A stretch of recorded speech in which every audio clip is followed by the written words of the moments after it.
Hello friend, नमस्कार। एक बार पुनः आपका हमारे चैनल ITI MCQ एक्सपर्ट में हार्दिक स्वागत है। आज हम डिस्कस करेंगे ITI के trade mechanic, auto, electrical and electronics का प्रीवियस ईयर क्वेश्चन पेपर। इस ट्रेड में ट्रेड थ्योरी के 38 questions, workshop calculation and science के 6 क्वेश्चंस, इंजीनियरिंग ड्राइंग के 6 क्वेश्चंस और एम्प्लॉयबिलिटी स्किल्स के 25 क्वेश्चंस ITI के CBT एग्ज़ाम में क्वेश्चंस पूछे जाते हैं। तो साथियों, आपके एग्ज़ाम में टोटल 75 क्वेश्चंस पूछे जाएंगे तथा प्रत्येक क्वेश्चन वो 2 नंबर या 2 अंक या 2 मार्क्स का रहेगा। इसके अलावा अगर आप इस ट्रेड से रिलेटेड किसी अन्य कंपटीशन एग्ज़ाम की तैयारी कर रहे हो तो यह क्वेश्चन पेपर भी आपके लिए काफ़ी हेल्पफुल है, क्योंकि ट्रेड थ्योरी चाहे आपने बुक से कितनी बारी क्यों ना पढ़ ली हो, लेकिन जब तक आप MCQ क्वेश्चंस या प्रीवियस ईयर क्वेश्चन पेपर नहीं लगा लेते हैं तो तब तक आपको आइडिया नहीं लगता है कि एग्ज़ाम में कैसे और किस तरीके से क्वेश्चन पूछे जाते हैं। तो इनके अकॉर्डिंग हम अपनी आगामी परीक्षा की तैयारी कर सकते हैं। तथा साथियों, अगर आप पहली बार मेरे चैनल पे आए हैं और अभी तक आपने मेरे चैनल को सब्सक्राइब नहीं किया तो प्लीज़ सब्सक्राइब करें तथा बेल आइकन पर क्लिक कर नोटिफिकेशन को ऑन करें, ताकि जब भी मैं कोई नया वीडियो डालूं तो आप तक नोटिफिकेशन जल्द से जल्द पहुंच जाए। तो चलिए बिना किसी देरी के आज की वीडियो को हम शुरू करते हैं। तो आज का हमारा फर्स्ट क्वेश्चन है, what is the energy conversion of battery during discharge. Discharge के दौरान बैटरी का ऊर्जा रूपांतरण क्या है। जब बैटरी डिस्चार्ज होती है तो बैटरी के अंदर कौन सी एनर्जी में कन्वर्ट होती है। तो ये हमारी होती है chemical energy into the electrical energy. रासायनिक ऊर्जा विद्युत ऊर्जा में परिवर्तित होती है जब हमारी बैटरी डिस्चार्ज कंडीशन में होती है, डिस्चार्ज होने वाली होती है। तो right answer is option A2। Next question is, what type of EMF is produced if the conductor move and cut the magnetic field। यदि कंडक्टर ने चुंबकीय क्षेत्र को काट दिया है तो किस प्रकार का EMF उत्पन्न होता है। तो EMF होता है इलेक्ट्रोमोटिव फोर्स। यदि कंडक्टर ने चुंबकीय क्षेत्र को काट दिया है तो जो EMF जनरेट होता है या प्रोड्यूस होता है वो होता है डायनेमेटिकली इंड्यूस EMF। जो गतिशील रूप से प्रेरित EMF है वो प्रोड्यूस होता है। तो right answer is option A1, dynamically induce EMF। Next question is, what type of register is use in the vehicle flasher unit.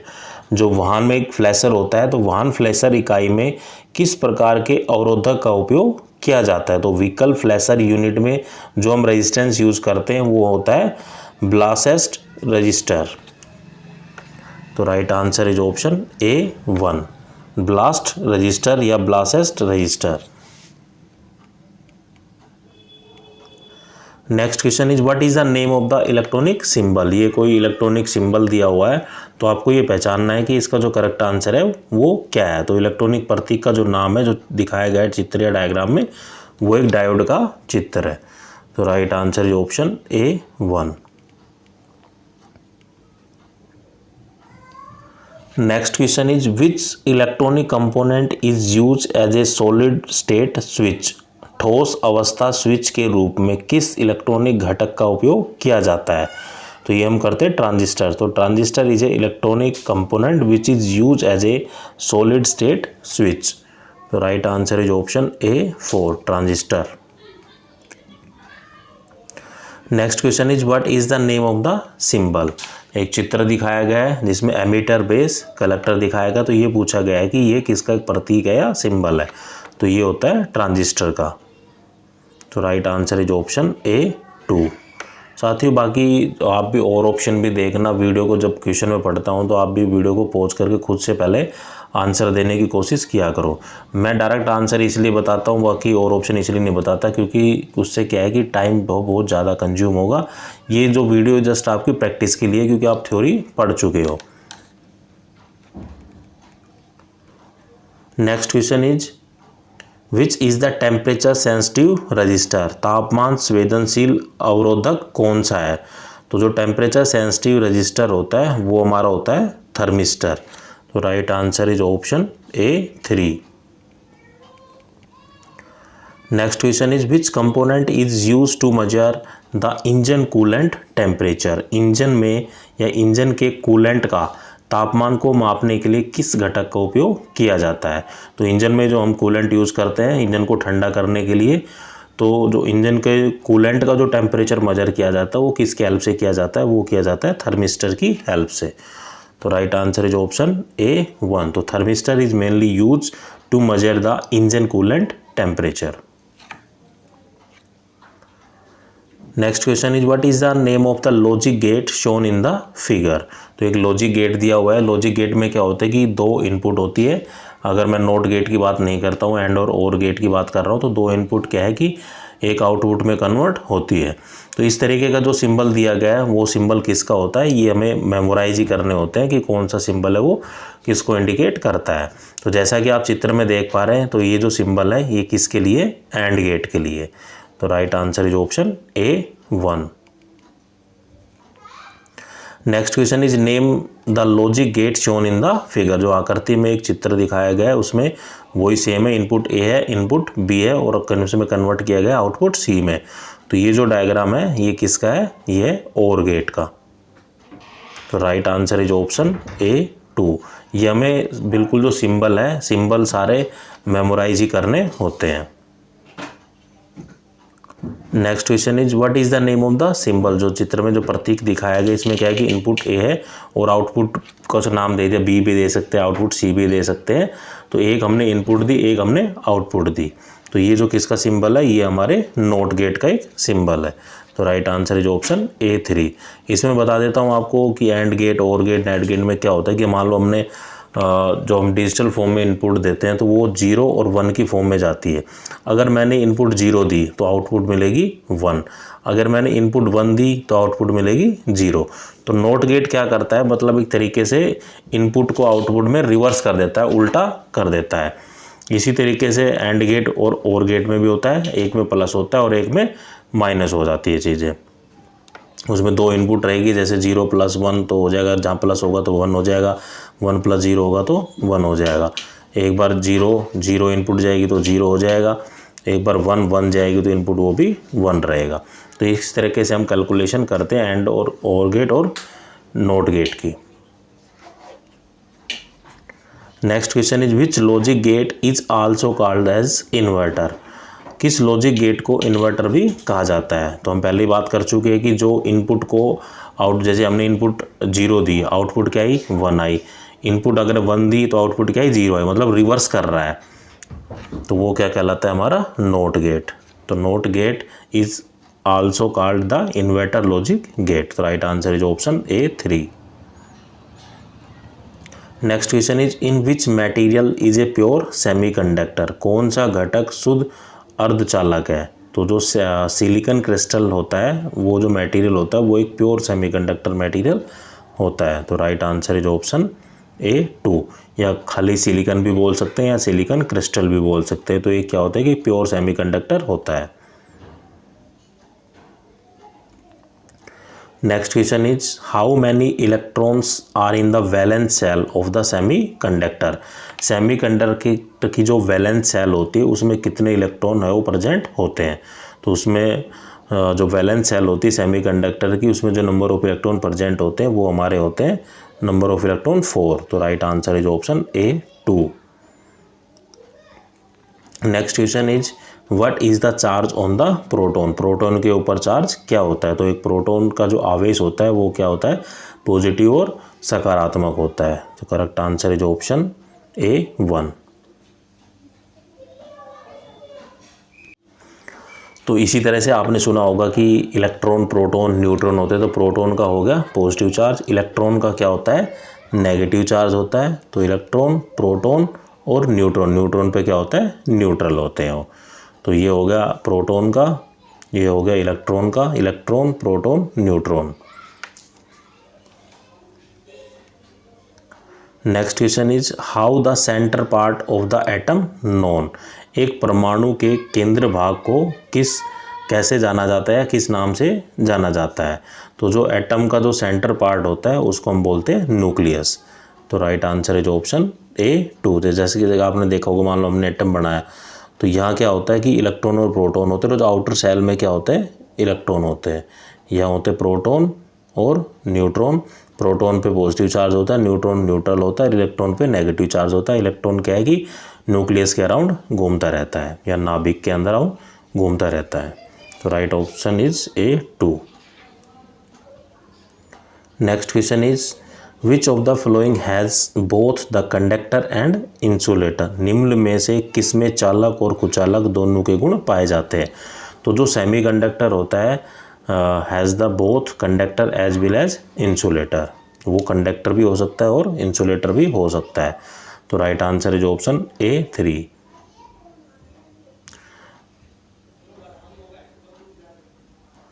Next question is what is the unit of the potential difference. Potential difference की या विभवांतर की जो इकाई होती है वो क्या होती है। जो पोटेंशियल किसको हम किस में मेजर करते हैं, हम करते हैं वोल्ट्स में। रेजिस्टेंस की यूनिट क्या होती है, ओम होती है। करंट की होती है एम्पियर। पावर की होती है वाट। तो एग्जामिनर आपसे कुछ भी पूछ सकता है। तो वाट पावर, शक्ति की इकाई होती है वाट, एम्पियर करंट धारा, ओम होता है रेजिस्टेंस, और वोल्ट किसको हम मेजर करते हैं यूनिट में, potential difference. Next question is which type of service component use to hold the lifted vehicle for a long period. लंबी अवधि के लिए किस प्रकार का उपकरण प्रयोग वाहन को उठाने में किया जाता है। तो जैसा कि आप कभी सर्विस स्टेशन में गए हो या हमारी कोई गाड़ी पंचर हो गई हो या मतलब कुछ भी कोई समस्या है, हमने गाड़ी को ऊपर लिफ्ट किया हुआ है ग्राउंड लेवल से, तो अगर हमें ज़्यादा लंबे समय तक अगर होल्ड करना है, ऐसे लिफ्ट करना है, तो किस पे करते हैं, हम करते हैं जैक स्टैंड पे। तो jack stand is a type of service या टाइप ऑफ इक्विपमेंट है that is use to hold the lifted vehicle for a long period. एक लंबे समय तक अगर ज़मीन स्तर से गाड़ी को ऊपर लिफ्ट करना हो तो किसकी हेल्प से करते हैं, हम जैक स्टैंड की हेल्प से करते हैं। तो right option is A2। Next question is what is the term for 2WD in vehicle specification. वाहन विनिर्देश में जो 2WD है उस शब्द का क्या मतलब है। तो 2WD से मतलब है टू व्हील ड्राइव। तो right option is A1। Two wheel drive is stand for 2WD। Next question is which of the following ministry of India regulate the motor vehicle activity. तो भारत का जो मोटर वाहन गतिविधियों का जो मंत्रालय है वो कौन सा है। तो ये मंत्रालय हमारा क्या होता है, ministry of road transport and highway, सड़क परिवहन और राजमार्ग मंत्रालय के अधीन होता है। तो right answer is option A4। Next question is what is the name of the equipment. तो इस इक्विपमेंट का हमें नाम बताना है कि ये जो इक्विपमेंट है ये क्या इक्विपमेंट है। तो ये एक इक्विपमेंट क्या है कि देखने से पता लग रहा है, चार ऑप्शन मैंने दिखा दिए, है तो जैक, लेकिन किस तरह का जैक है, ये एक मैकेनिकल जैक है। तो right answer is option A। इसका जो राइट आंसर होगा वो होगा ऑप्शन A3 मैकेनिकल जैक। तो मैकेनिकल जैक में आप देख सकते हो जैसे ये इसकी बॉडी होती है, जो नीचे का हिस्सा होता है ये इसकी बॉडी होती है, उसके ऊपर एक नट लगा हुआ है, एक टॉमी बार भी लगाते हैं जो जैसा कि आपने हैंडल की शेप में देखी होगी, उसको घुमाने के लिए, ताकि कोई गाड़ी वगैरह है कोई भी चीज़ अगर हमें लिफ्ट करनी हो ग्राउंड लेवल से। तो इसके जो पार्ट्स होते हैं वो होती है बॉडी, नट, स्क्रू, स्पेंडल होता है, जैसे ये देख पा रहे हो आप स्क्रू स्पेंडल, एक होती है टॉमी बार जो कि डायग्राम में नहीं दिखाई गई, एक तरीके से हैंडल ही होता है Tommy bar. Next question is what is the name of the driven on the engine position. तो आप जैसा कि आप जान सकते हो कि एक होता है हमारा फ्रंट, एक होता है रियर। तो डायग्राम आप आराम से देखो, जैसा कि आप देख पा रहे हैं कि जो इंजन लगा हुआ है वो कहाँ लगा हुआ है, वो लगा हुआ है पीछे की तरफ। ये देखो इंजन क्या है कि पीछे की तरफ है। तो rear engine, rear wheel drive. तो जो भी मतलब इंजन से जो पावर मिलेगी वो किस व्हील को मिल रही है, वो रियर जो पीछे का व्हील है उसी को ही पावर मिल रही है। तो ये किस तरीके से हम कह सकते हैं कि ये जो किस तरह का ड्राइव सिस्टम है, ये जो ड्राइव सिस्टम है ये है रियर इंजन रियर ड्राइव या rear engine rear wheel drive. तो correct answer is option A2।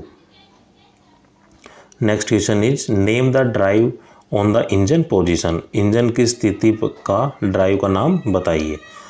तो आप देख सकते हो इसमें क्या हुआ है कि जैसे कि इंजन को मान लो यहाँ आगे रखा गया है, तो ये आगे वाले व्हील तो उसको बोलते हैं front engine, front wheel drive, पीछे वाला हिस्सा होता है रियर व्हील ड्राइव।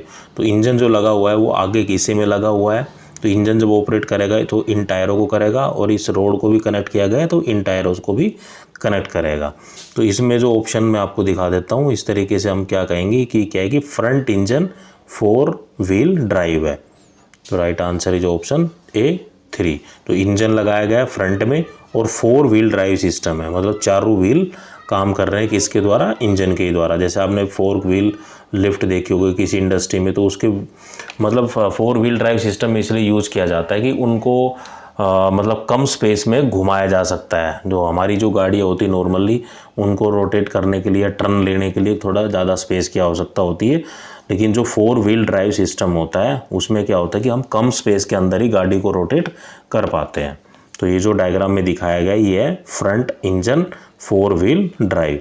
तो जैसा कि आप देख पा रहे हैं कि इंजन जो लगाया गया है वो फ्रंट में लगाया गया है। 4 ड्राइव सिस्टम ये है कि इंजन से ही चारों टायरों को कनेक्ट किया गया है।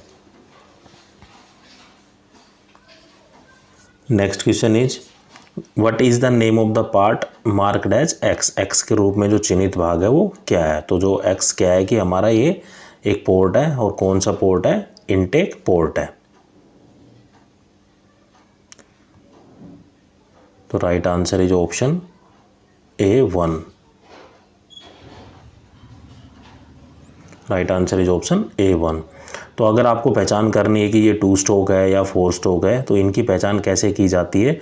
जो हमारे जो 4 स्ट्रोक इंजन होता है तो उसमें क्या होता है कि हम वाल्व एज ए यूज़ करते हैं। 2 स्ट्रोक इंजन में जो इनलेट और आउटलेट के लिए हम क्या यूज़ करते हैं, पोर्ट यूज़ करते हैं। तो इस तरीके से हम पहचान सकते हैं कि ये क्या है कि 2 स्ट्रोक इंजन है। तो जो हमारा राइट आंसर होगा यहाँ होगा इनटेक पोर्ट। इनटेक पोर्ट से क्या होता है कि जो सक्शन और जो कंप्रेशन होता है वो इनटेक पोर्ट में होता है, इसमें 2 स्ट्रोक इंजन के अंदर। तो ये जो हमारा जो पोर्ट है ये क्या है कि इनटेक पोर्ट है। Next question is what is the name of the indicator. सूचक का नाम क्या है। चित्र दिखाया गया है और हमें ये पहचानना है कि ये किसको इंडिकेट कर रहा है। तो ये इंडिकेट कर रहा है ट्रांसमिशन वार्निंग को। Right answer is option A4। ये साथियों स्टैंडर्ड होते हैं, आपने अपनी क्लास में ITI में पढ़े होंगे। डिफरेंट आपके जो इंस्ट्रक्टर उन्होंने पढ़ाया होगा कि डिफरेंट टाइप के सिंबल, सेफ्टी सिंबल्स। तो इस तरीके से ये जो सिंबल है ये किसको प्रतीक कर रहा है, ये कर रहा है ट्रांसमिशन वार्निंग को। Next question is what is the name of this indicator. सूचक का नाम क्या है। तो मैं आपको ऑप्शन दिखा देता हूँ, ये किसको इंडिकेट कर रहा है। तो ये इंडिकेट कर रहा है ऑयल लेवल वार्निंग को, मतलब कि ऑयल है वो व्हीकल के अंदर वो ख़त्म होने वाला है, इसलिए आप ऑयल फिल कराइए व्हीकल के अंदर। तो ये इस चीज़ को इंडिकेट कर रहा है। तो right answer is option A2 oil level warning. Next question is what is the name of the stroke. हमें इस स्ट्रोक का नाम बताना है। जैसा कि 4 तरह के स्ट्रोक होते हैं, जैसे suction, compression, expansion and exhaust.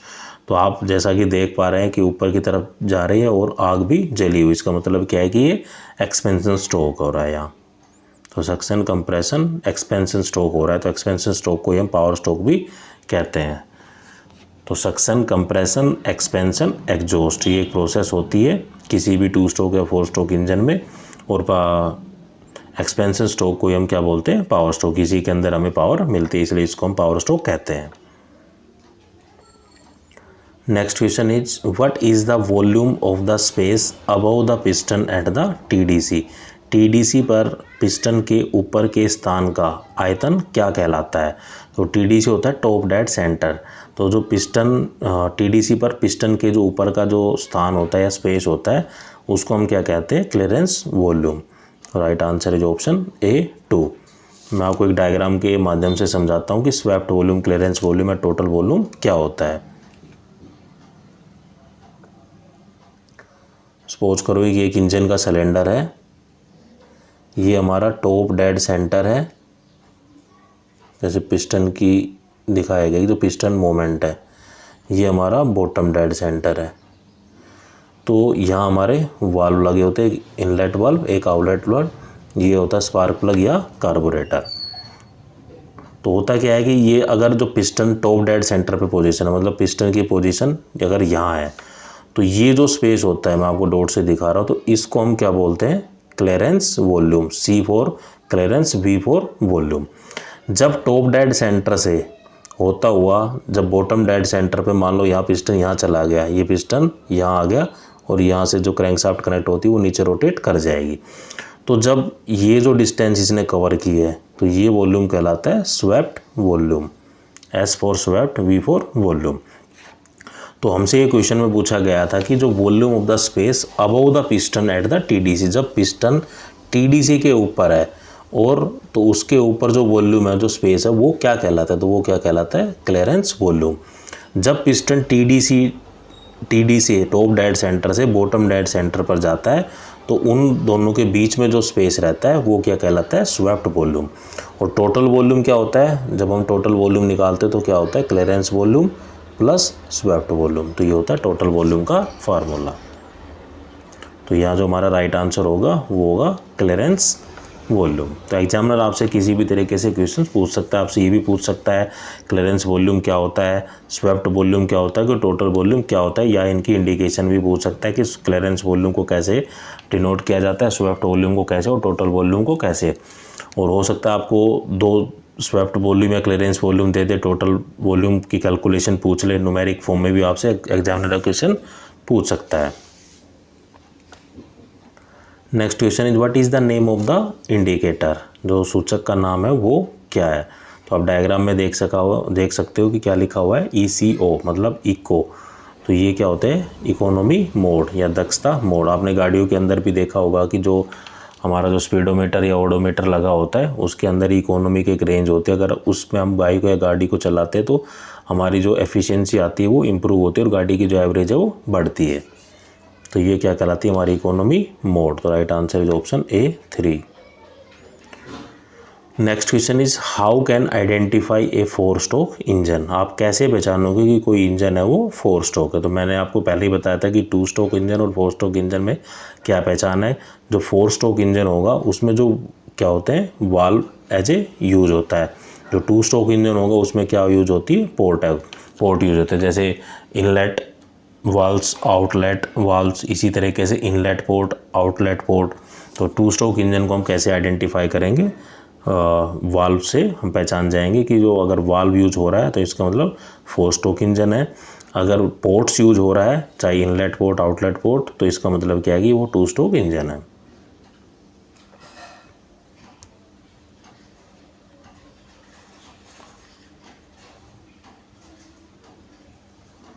Next question is how many crankshaft rotation required to open exhaust valve one time in the 4 stroke engine. 4 stroke engine में एक बार एक्सेट वाल्व, जो एक्सेट वाल्व होती है, एग्जॉस्ट वाल्व होती है, खोलने के लिए कितने क्रैंक शाफ्ट घुमाव की आवश्यकता होती है। तो 4 स्ट्रोक इंजन में जो हमारी जो क्रैंक शाफ्ट की जो रोटेशन होती है वो कितनी बार रोटेट करती है, वो 2 टाइम रोटेट करती है। तो right answer is option A2। Next question is where is the air fuel mixture compress in the 2 stroke petrol engine. 2 stroke petrol engine में वायु ईंधन का मिश्रण कहाँ संकुलित होता है, या का जो मिक्सचर होता है वो कहाँ मिक्स होता है या कंप्रेस होता है। तो वो हमारा होता है कंबशन चैम्बर के अंदर या दहन कक्ष में।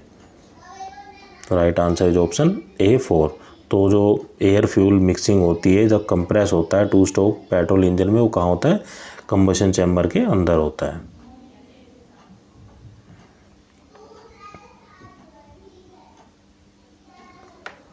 Next question is which is use to determine the stroke of an engine. Engine के स्ट्रोक को निर्धारित करने के लिए किसका उपयोग किया जाता है।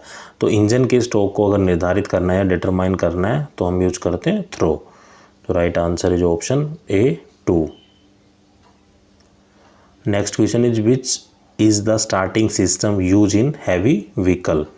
तो भारी वाहनों में प्रयुक्त प्रणाली कौन सी है। तो भारी वाहनों में या जो हैवी व्हीकल्स होते हैं उसमें जो स्टार्टिंग सिस्टम होता है वो होता है इलेक्ट्रिक मोटर क्रैंकिंग। तो right answer is option A1। Next question is which of the following materials are use for making the semiconductors. निम्नलिखित में से किस सामग्री का उपयोग सेमीकंडक्टर को बनाने के लिए किया जाता है। तो सेमीकंडक्टर कोई भी जो चीज़ बनी होती है वो किस मटेरियल की बनी होती है, वो होती है सिलिकॉन एंड जर्मेनियम। तो right answer is option A 3। Next question is what is the advantage of PCB over regular wiring. नियमित वायरिंग में परस्पर पीसीबी के क्या फ़ायदे। तो जो पीसीबी की जो फुल फॉर्म होती है वो होती है प्रिंटेड सर्किट बोर्ड। तो मेन एडवांटेज होती है PCB over the regular wiring is simple and compact. जो पीसीबी होती है वो सिंपल होती है, सरल होती है और कॉम्पैक्ट होती है, मतलब उसका यूज है वो आसानी से होता है। तो इसका जो हमारा राइट आंसर होगा वो होगा option A 2। Next question is what do you mean by PCB. यहाँ पे क्वेश्चन रिपीट हो गया, मैं आपको बता चुका हूँ पीसीबी की फुल फॉर्म क्या होती है। तो पीसीबी की जो फुल फॉर्म होती है वो होती है प्रिंटेड सर्किट बोर्ड। तो right answer is option A right answer is option A 2 printed circuit board. तो साथियों ये 38 क्वेश्चन से ट्रेड थ्योरी के। अब जो क्वेश्चन आएंगे वो आएंगे वर्कशॉप कैलकुलेशन एंड साइंस के, जैसा कि आप देख सकते हैं। तो आज वर्कशॉप कैलकुलेशन साइंस का जो फर्स्ट क्वेश्चन है वो है what is the unit of current. धारा की इकाई क्या होती है। तो धारा को हम किस में मापते हैं, धारा की जो इकाई होती है वो होती है एम्पीयर। तो right answer is option A 1। Volt होती है पोटेंशियल डिफरेंस की, जो ये होती है हमारी वोल्टेज की भी कह सकते हो आप। ओम होता है वो रेजिस्टेंस का होता है, और जो वाट होती है वो होती है पावर की। Next question is which is very good conductor. कौन सा एक बहुत अच्छा कंडक्टर है। तो conductor are those which can transfer heat and electricity through it. जो अपने अंदर से हीट और इलेक्ट्रिसिटी को पास होने दे वो एक कंडक्टर कहलाता है। तो वेरी गुड कंडक्टर है वो कौन है। तो जो कॉपर होता है वो एक वेरी गुड कंडक्टर होता है। तो right answer is option A 1। साथ ही क्वेश्चन अराइज होता है यहाँ, जैसे कि हमारे पावर हाउस से जो हमारे घरों में लाइट आ रही है, कहीं से भी अगर जो बिजली घरों में आ रही है, तो जो तारें होती है वो एल्युमिनियम की क्यों बनाई जाती, कॉपर की क्यों नहीं बनाई जाती। क्योंकि यहाँ मैं आपको बता रहा हूँ कि जो वेरी गुड कंडक्टर है वो कौन है, कॉपर, लेकिन वहाँ हम यूज़ कर रहे हैं एल्युमिनियम।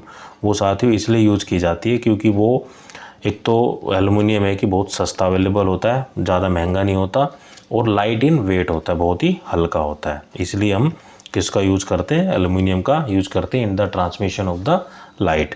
लेकिन जो अच्छा गुड कंडक्टर है वो क्या हमारा कॉपर है। Next question is which is the mineral insulator. कौन सा खनिज इंसुलेटर है। तो जो हमारा माइका होता है तो ये हमारा क्या एक मिनरल इंसुलेटर है। तो right answer is option A 3। Next question is what is the area of rectangle whose length and breadth are 10 centimetre and 8 centimetre respectively. तो एक आयत का क्षेत्रफल क्या होगा कि जिसकी लंबाई और चौड़ाई 10 सेंटीमीटर और 8 सेंटीमीटर हो।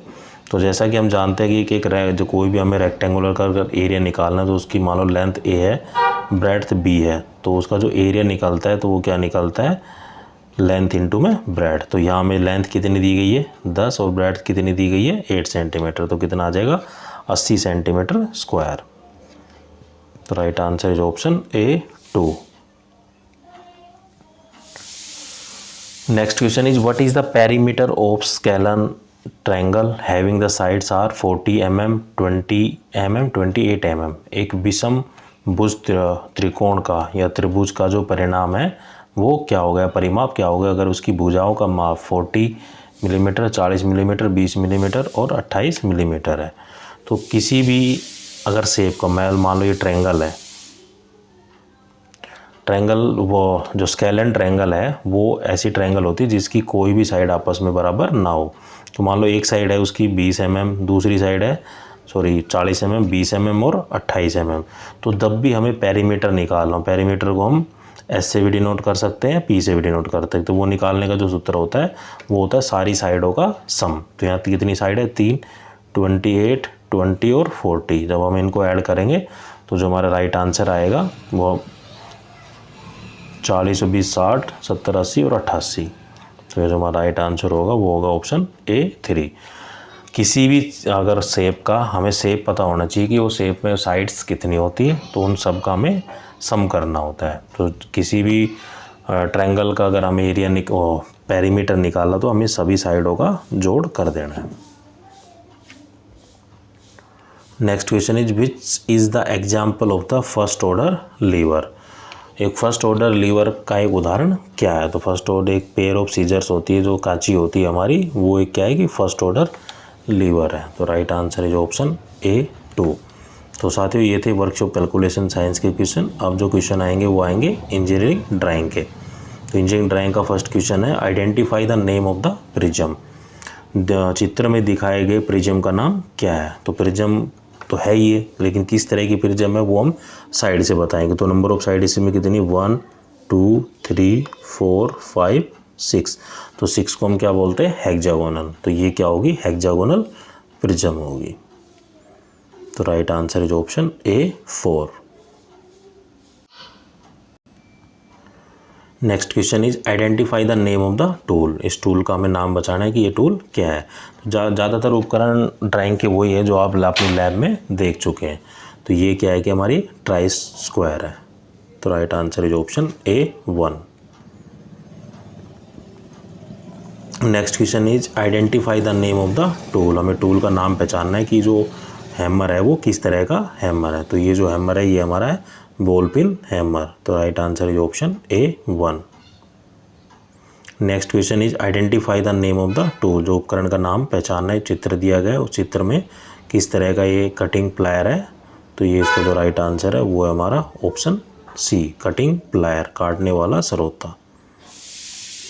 Next question is identify the name of the tool. उपकरण का नाम पहचाननी है। तो एक उपकरण दिया गया है, ये उपकरण क्या है? एक हैमर है, लेकिन हैमर की भी कौन सी कैटेगरी है? मैलेट। मैलेट क्या होता है कि जैसा कि आपने देखा होगा कि जो भी आपने हथौड़ा या हैमर देखा होगा कि उसमें पीछे का जो हिस्सा होता है लकड़ी का बना होता है और आगे का लोहे का बना होता है। लेकिन मैलेट एक वो हथौड़ा, वो हैमर होता है, वो पूरा ही लकड़ी का बना होता है। उसका हैंडल भी और जो आगे का हिस्सा होता है वो भी लकड़ी का ही बना होता है। तो right answer is option A2। तो चित्र में जो उपकरण दिखाया गया है वो एक हैमर है, और हैमर भी कैसा है? एक लकड़ी का हथौड़ा। तो लकड़ी के हथौड़े को हम क्या बोलते हैं? Mallet. Next question is identify the name of the tool. एक स्पैनर है लेकिन दोनों एंड से खुली हुई है, तो इसको इसलिए हम इसको क्या कहेंगे? ये क्या है कि ओपन एंडेड स्पैनर है। तो right answer is option A1। तो साथियों ये थे ट्रेड थ्योरी के क्वेश्चन। ट्रेड थ्योरी में ही इंक्लूडेड होते हैं वर्कशॉप कैलकुलेशन और इंजीनियरिंग ड्राइंग। इन्हीं को मिलाकर हमें 33% लेना है पासिंग मार्क्स के लिए। अब जो क्वेश्चन आएंगे वो आएंगे हमारे एम्प्लॉयबिलिटी स्किल्स के। तो एम्प्लॉयबिलिटी स्किल्स का हमारा एक फर्स्ट क्वेश्चन है विच one is not A conjunction. कौन सा एक संयोजन नहीं है? तो एंड और बट ये सब क्या है कि हमारी कंजक्शंस होती है, लेकिन जो ऑन है वो एक कंजक्शन नहीं है। तो right answer is option A4।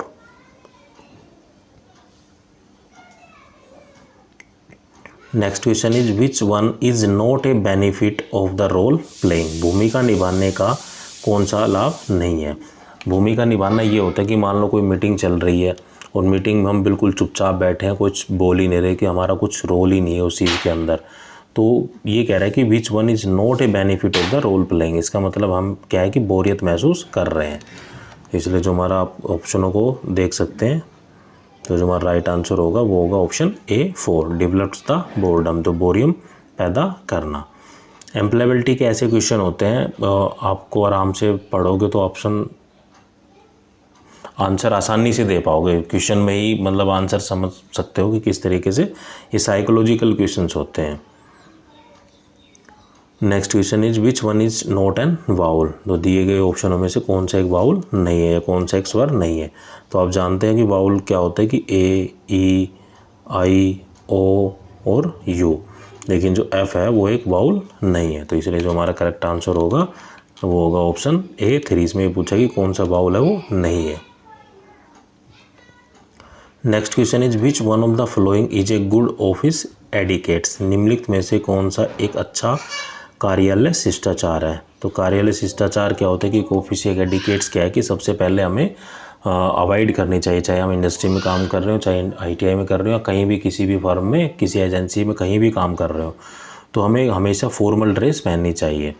ये नहीं है कि हम टी शर्ट में चले गए, जीन्स पहन कर चले गए, तो ये अच्छा एडिकेट्स नहीं है ऑफिस के रिगार्डिंग।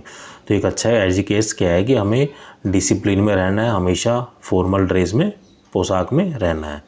तो जो हमारा राइट आंसर होगा वो होगा option A1, one should dress formally. एक औपचारिक रूप से पोशाक हमें पहननी चाहिए। तो ये एक अच्छे ऑफिस एडिकेट्स में आती है। Next question is word that is pronounce the same as another word but different in meaning is called. वह शब्द जो किसी दूसरे शब्द के समान होता है लेकिन अर्थ में भिन्न होता है, तो उस ऐसे शब्द को हम क्या कहते हैं? तो ऐसे शब्द कहलाते हैं होमोफोन। तो right answer is option A3। तो वह शब्द जो दूसरे शब्द के समान होता है लेकिन उसका जो अर्थ होता है, मीनिंग होता है, वो अलग होता है। तो इसे ऐसे शब्दों को हम कहते हैं homophones. Next question is dash can help me learn English. मुझे अंग्रेजी सीखने में मदद कर सकता है। अगर मुझे कोई काम करना है, मुझे अंग्रेजी सीखनी चाहिए, हिंदी सीखनी चाहिए, उर्दू सीखनी है, जब तक मेरे अंदर डेडिकेशन है, निष्ठा है, तभी मैं कोई चीज़ सीख पाऊँगा। दूसरा मुझे कोई ज़बरदस्ती कोई चीज़ नहीं सिखा सकता। अगर मैंने दृढ़ संकल्प ले लिया निष्ठा के साथ, अगर मुझे इस काम को करना है तो मैं ज़रूर कर पाऊँगा।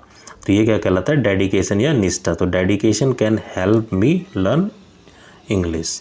तो right answer is option A1। Next question is which punctuation mark should be use in the following sentences. निम्नलिखित वाक्य में किस विराम चिन्ह का प्रयोग किया जाना चाहिए? तो एक सेंटेंस दिया गया, is there any site engineer here. तो हमसे क्वेश्चन पूछा जा रहा है कि क्या यहाँ कोई साइट इंजीनियर है? तो क्वेश्चन पूछा जा रहा है तो क्वेश्चन मार्क आएगा। तो right answer is option A1।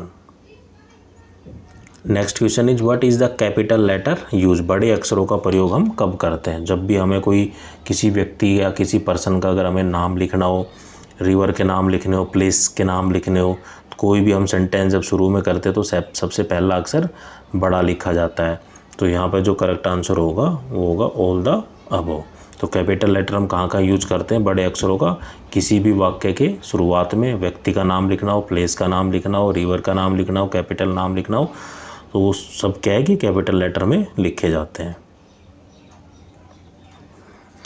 Next question is which one of the following is A describing word. निम्नलिखित में से कौन एक वर्णात्मक शब्द है? तो डिस्क्राइबिंग वर्ड इनमें से कौन सा है? तो जो हॉट या गर्म है वो एक क्या है कि डिस्क्राइबिंग वर्ड है। वो उसकी प्रॉपर्टीज बता रहा है कि गर्म है, ठंडा है, तो डिस्क्राइब कर रहा है किसी चीज़ को, बता रहा है। तो इसलिए क्या है कि हॉट क्या है? डिस्क्राइबिंग वर्ड्स है। Next question is when someone say thank you you should reply and say. जब आपको कोई धन्यवाद या थैंक यू कहता है तो आप जवाब में उसको क्या कह सकते हैं और या आपको क्या कहना चाहिए? तो जब भी आपको कोई आपने काम किया और आपके बदले में वो थैंक यू बोल रहा है तो आपको कहना चाहिए योर वेलकम, आपका स्वागत है। तो right answer is option A2।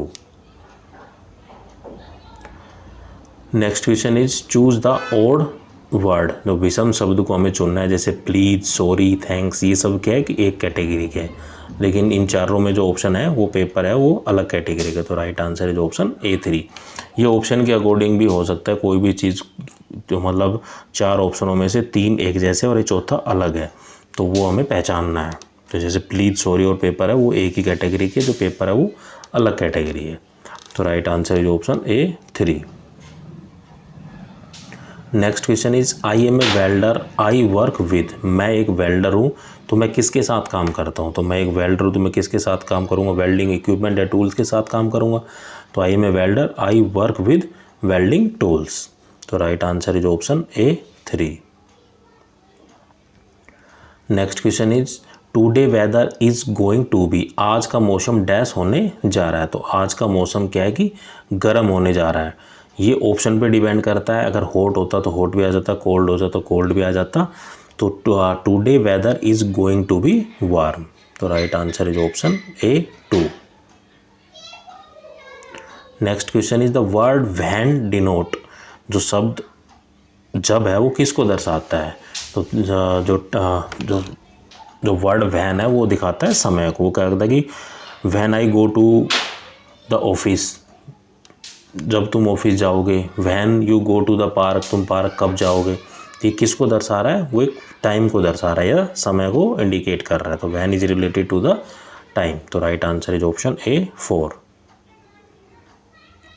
Next question is Rahul enjoy dash with his pet dog. Rahul को अपने पालतू कुत्ते के साथ डैश में मज़ा आता है। तो राहुल को अपने पालतू कुत्ते के साथ खेलने में मज़ा आता है। तो Rahul enjoy playing with its pet dog. तो right answer is option A 1।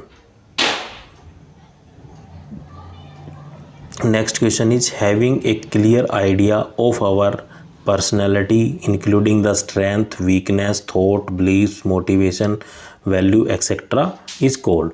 हमारे व्यक्तित्व को या स्पष्ट विचार को रखने की ताकत, हमारी कमजोरियां, विचारों, विश्वासों, प्रेरणा और मूल्य आदि को अगर वो जो डिस्क्राइब कर रहा है तो वो शब्द क्या कहलाता है। तो वो हमारा कहलाता है सेल्फ अवेयरनेस, आत्म जागरूकता। कि हमें अपनी चीज़ों का पता है कि हमारी क्या कमजोरी है, क्या स्ट्रेंथ है, क्या हमारी ताकत है, किस में हम बिलीव्स करते हैं, हम कैसे मोटिवेट होते हैं, हमारी क्या समाज में वैल्यू है। तो ये क्या है कि सेल्फ अवेयरनेस है, या आत्म जागरूकता है। तो right answer is option A 2। Next question is which of the following does not constitute your identity. आपकी पहचान को गठित करने के लिए निम्न में से कौन सा सही नहीं है। तो जैसा कि आप देख पा रहे हैं कि ऑप्शन में जैसे ओपिनियन है कि आप किस को क्या ओपिनियन देते हैं, अच्छी ओपिनियन देते हैं, बेकार देते हैं, आपकी क्या समाज में वैल्यू है, कितने लोग आपको पसंद करते हैं। लेकिन आपने एग्ज़ाम में कितने नंबर लिए, ये आपकी पहचान को आइडेंटिफाई नहीं करते हैं। आपकी पहचान को आइडेंटिफाई समाज में यही किया जाता है कि आपको कितने लोग लाइक करते हैं, आपकी समाज में क्या वैल्यू है, क्या मूल्य है, आप जो ओपिनियन कैसी देते हैं लोगों से।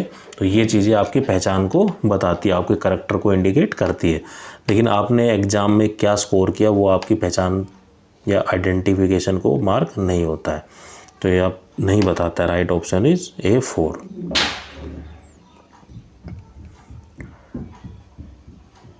Next question is dash are the abilities and qualities when you have a person that help you grow well in life and career. Dash एक व्यक्ति के रूप में आपके पास मौजूद क्षमताएं और गुण हैं जो आपको जीवन और कैरियर में अच्छी तरह से बदलने में मदद करते हैं।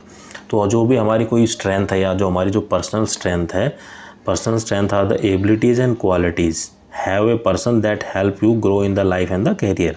जो हमारी क्या ताकत है वो हमें पता है, तो उसके द्वारा ही हम अपने कैरियर में, अपनी लाइफ में हम अच्छे से बढ़ सकते हैं हमारे अपने जीवन में। तो right answer is option A 1।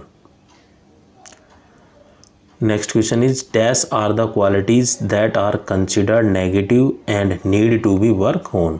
ऐसा कौन सा गुण है जिसे नकारात्मक कहा जाता है और जिस पर हमें काम करने की आवश्यकता है। तो ये हमारी कहलाती है वीकनेस, या जो पर्सनल वीकनेस है या जो हमारी व्यक्तिगत कमजोरी है वो क्या कहलाती है, नकारात्मक कहलाती है, और जिस पे हमें काम करने की आवश्यकता होती है हमारी वीकनेस को हमें स्ट्रेंथ में बदलने के लिए। तो right answer is option A 2। Next question is which of the following is an example of personal weakness. व्यक्तिगत कमजोरी का उदाहरण निम्नलिखित में से कौन सा है। तो अगर हमारी कोई वीकनेस है तो मतलब क्या है कि हम लेजी है, आलसी है, किसी काम को करते नहीं है। तो ये क्या है कि हमारी सबसे बड़ी कमजोरी है। डिपेंड्स ऑन द ऑप्शन भी करती है, ऐसा कोई ऑप्शन नहीं है, और भी ऑप्शन हो सकता है कमजोरी के रिगार्डिंग, तो वो भी सही हो जाता है। लेकिन यहाँ जो ऑप्शन दिए जैसे कॉन्फिडेंट है तो ये हमारी स्ट्रेंथ को इंडिकेट करता है। हार्ड वर्किंग हो, ये भी मुझे स्ट्रेंथ को बता रहा है। मैं एक्टिव सक्रिय हूँ तो ये भी मेरी स्ट्रेंथ को बता रहा है। लेकिन मैं लेजी हूँ, आलसी हूँ, ये क्या बता रहा है कि मेरी वीकनेस को इंडिकेट कर रहा है या व्यक्तिगत कमजोरी को इंडिकेट कर रहा है। तो right answer is option A 2, being lazy या आलसी होना। तो ये इंडिकेट कर रहा है पर्सनल वीकनेस को। Next question is goals are of 2 type. जो लक्ष्य है वो 2 प्रकार के होते हैं और वो कौन कौन से हैं। तो जो लक्ष्य होते हैं हमारे शॉर्ट टर्म होते हैं और लॉन्ग टर्म होते हैं। मान लो हमने कोई लक्ष्य निर्धारित किया कि मुझे 6 महीने के अंदर ये काम करना है, कोई मैंने लक्ष्य को ऐसे कर लिया कि 5 साल के लिए मुझे ये काम करना है। तो लक्ष्य है वो 2 प्रकार के हो सकते हैं, एक शॉर्ट टर्म भी, एक लॉन्ग टर्म भी। तो right answer is option A 2, दीर्घकालीन और अल्पकालीन लक्ष्य। Next question is what is stress. Stress क्या है। तो स्ट्रेस या तनाव क्या है। तनाव क्या है कि फीलिंग ऑफ फ्रस्ट्रेशन है या डिसअपॉइंटमेंट है, निराशा और निराशा की भावना है। Right answer is option A 4। Next question is which of these is a sign of good stress. अच्छे तनाव के संकेत है इनमें से कौन सा है। तो अच्छा तनाव क्या इंडिकेट करता है कि do not lead to the long term tension loss if the sleeping. अगर हमें मान लो कोई परेशानी आई, उस परेशानी को हम सोच सोच के परेशान हैं और ना सो पा रहे हैं, तो ये क्या है कि हमारी साइन को इंडिकेट कर रहा है कि हम टेंशन में हैं। तो हमें कोई टेंशन लंबे समय तक कोई टेंशन नहीं लेनी है। तो इससे क्या है कि हमारा इंडिकेट करता है गुड स्ट्रेस को। तो do not lead to the long term tension and loss of sleep. Right answer is option A 3। Next question is an activity that stop or reduce the stress is called the stress buster. Which of the following record to you is not a stress buster? एक गतिविधि जो तनाव को रोकती है या कम करती है उसे स्ट्रेस बस्टर कहा जाता है। आपके अनुसार निम्नलिखित में से कौन सा एक स्ट्रेस बस्टर नहीं है। तो जो स्ट्रेस बस्टर नहीं है कि spending long hours thinking about the problem. तो स्ट्रेस होती क्या है, फीलिंग ऑफ फ्रस्ट्रेशन होती है या डिसअपॉइंटमेंट्स होती है। तो ये क्या कहलाती है, तो स्ट्रेस कहलाती है, स्ट्रेस बस्टर। लेकिन हमें कोई चिंता हुई, कोई परेशानी आई, हम लंबे समय तक उसको सोच सोच के ही परेशान है, तो ये क्या है कि हमारी वीकनेस है और स्ट्रेस को इंडिकेट कर रहा है। तो spending long hours thinking about the problem, समस्या के बारे में या हमें लंबे समय तक सोचते ही रहते हैं, तो ये इससे क्या है कि हमें तनाव महसूस होता है, इसको हमें अवॉइड करना है। Next question is what is the mindfulness. Mindfulness क्या है। तो माइंडफुलनेस क्या है कि it is the ability to fully present at a moment. एक पल में पूरी तरह से उपस्थित होने की जो क्षमता कहलाती है माइंडफुलनेस कहलाती है। मतलब हम किसी के साथ कोई बात कर रहे हैं तो हम उसकी बातों को कितना अच्छे से कितना अच्छे से ध्यान से सुन रहे हैं। एक ऐसा है कि दूसरा व्यक्ति कुछ बोल रहा है, हमारा ध्यान कुछ कहीं और है, तो ये क्या है कि नॉन माइंडफुलनेस कहलाता है। लेकिन माइंडफुलनेस क्या है कि हम पूरी तरह से प्रेजेंटली उसके साथ हैं और उसकी बातों का या कम्युनिकेशन जो भी हम कर रहे हैं उन सब चीज़ों का मज़ा दे रहे हैं। तो जो हमारा करेक्ट आंसर होगा वो होगा ऑप्शन ए 3। तो साथियों, आपको मेरा वीडियो कैसा लगा मुझे कमेंट करके ज़रूर बताइए। इसके अलावा मैं और भी इसके जो प्रीवियस ईयर पेपर है 2-3 सेट और कराऊंगा, तो आप वह वीडियो भी ज़रूर देखना। आपको मेरा वीडियो कैसा लगा कमेंट करके प्लीज़ ज़रूर बताना, और आप अन्य किसी टॉपिक पर वीडियो चाहते हैं तो यह भी मुझे कमेंट ज़रूर करें। Thank you. जय हिंद दोस्तों।